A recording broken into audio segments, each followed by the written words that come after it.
వరదలు బీభత్సం సృష్టిస్తున్నాయి. భారీ వరదలకు అసోం, మణిపూర్, సిక్కిం, మేఘాలయ రాష్ట్రాల్లో అపార నష్టం జరిగింది.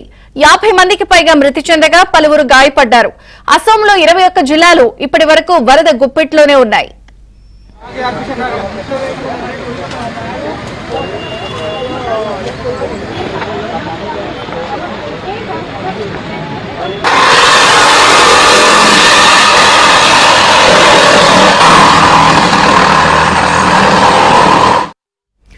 వరదల కారణంగా గౌహతిలో కొండ చర్యలు విరిగిపడ్డాయి. శిథిలాల కింద ఒక వ్యక్తి చిక్కుకున్నాడు.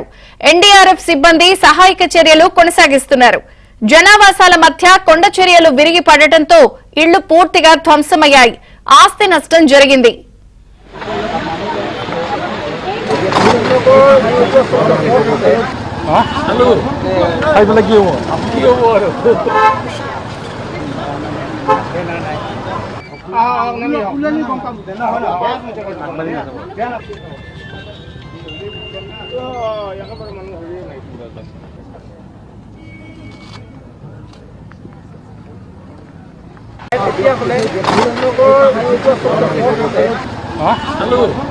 Hai lagi